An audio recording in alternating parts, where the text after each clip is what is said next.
Thank you. Good morning, everybody. My apologies because some of my slides still in Indonesia language. This is I think the first day that I can join fully because in the last 7 days in our country, there is happening emergency situations because omnibus law on job creations has been passed and it also become a new big threat for our struggle. So I will share our experience, our context in addressing the challenge that facing by our struggle in terms of promoting agrarian reform and also strengthening peasants' right to land and also on how to facing also the food systems that still not addressing people-based situations. Still, for the context and emerging challenge, I think we realize that capitalism systems that also making the development models become our major issues in pursuing and sustaining our land rights.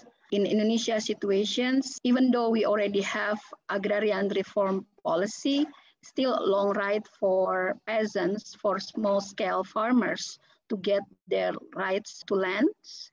And majority of our peasants, majority is small-scale peasants, which is only on less than half hectares of land. And there is a big allocations, thousands of hectares for mining, thousands of hectares for plantations, monoculture systems, and also big portions of land also for forest industry. And it's most of in our country is overlap with people's land rights. And then about the food systems, liberalizations of agricultures, liberalizations of food productions, and import food policies our challenge also, and current situations with the impact of COVID-19 to the peasants' family, Visofo community, and labor is also become highest interventions in our struggle because our country is depend on food importations.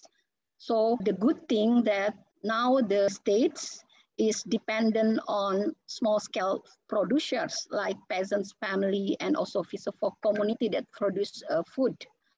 And then there is a major situations which thousands of laborers is also being fired because the economic crisis. It's become also challenges, but also opportunity for our movement to connect each others. And then there is, like I said before, about policy paradox between agrarian reform, but also in the same time, still strong land market system for big holder are still happening. And then the next challenge is also how to consolidate and to unite our social capital between the movement. This is just an overview where our grassroots member has reclaimed their land. There is a 553 villages with over almost 700,000 hectares and thousands also of households. This is basically overlapped with many concessions in plantations, forestry concessions. So this is still a big challenge for us to getting land rights. Some has been redistributed, but majority of our locations still facing the challenge to getting the full rights. But our movement should also transforming, not just only waiting for the state or the government to implement agrarian reform, but also how we as the movement should transforming our struggle also.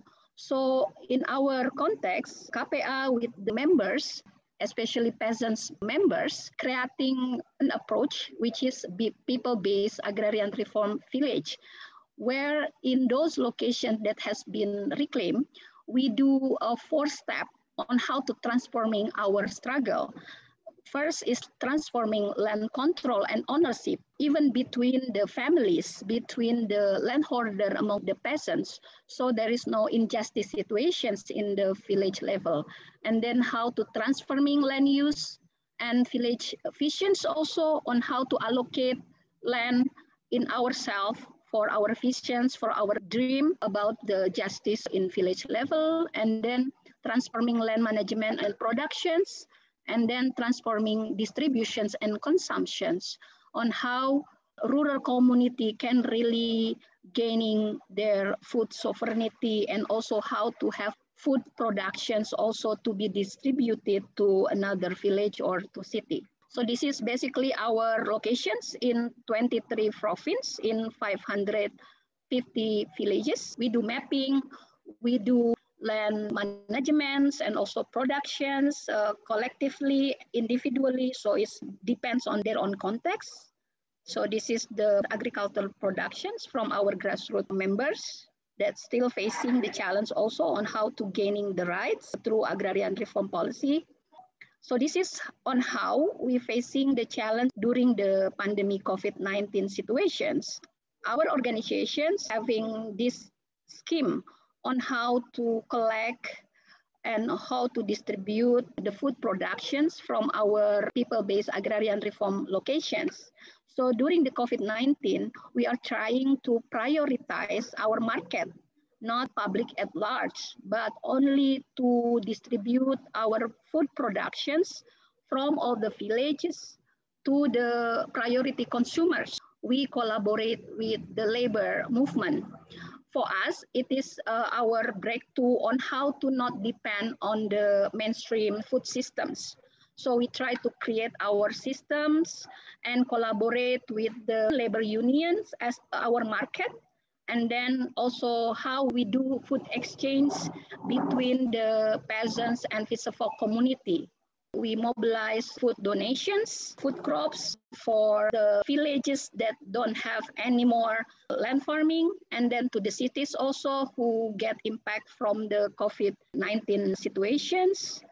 And then we also build our solidarity-based economy on how to collect and to produce the food, distribute to the priority consumers, which is mostly poor community in cities, in urban areas, and also with the labor union. I think labor union is really a big market on how to break the mainstream food system and mainstream economy. This is our initiative.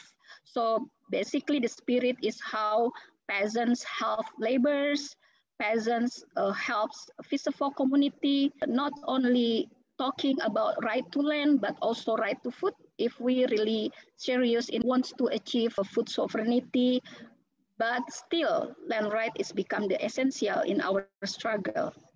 This is the food exchange between the peasants and the Visafok communities during the pandemic COVID.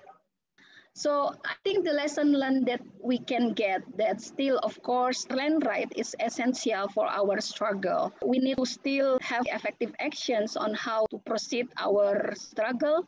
But during the COVID pandemic, I think it showed that land right is essential if we want to talk about food sovereignty in many levels, can be global, regional, especially country level. And then small scale food producers, which is peasants and Visafok, become the major actor in helping the situations, the food crisis, the economic crisis. And in Indonesia context, the agriculture sectors become the first sector that help our crisis, economic crisis. So calling to the government is that monoculture systems or land grabbing for the big holder is making our vulnerable situations for the economic and food crisis. So the recommendations, I think we need to still continue to have effective actions to fight land grabbing and criminalizations that still facing by the peasants and land rights activists, even during the pandemic. And then, of course, we still demanding the states to implement genuine agrarian reform, but not only for land rights, but also supporting support for the peasants. I think it is also important for us to have example of best practice to implement people-based agrarian reform from below. I think for the future, it is important for us to creating our own market and our economy systems, and social capital is important, and also need a strong relations between peasants and labor movement, and also youth and women in rural are essential to the movement. So I think empowerment for young generations in rural, regenerations, and women are important for us. Thank you very much. ang pamilyang magsasaka.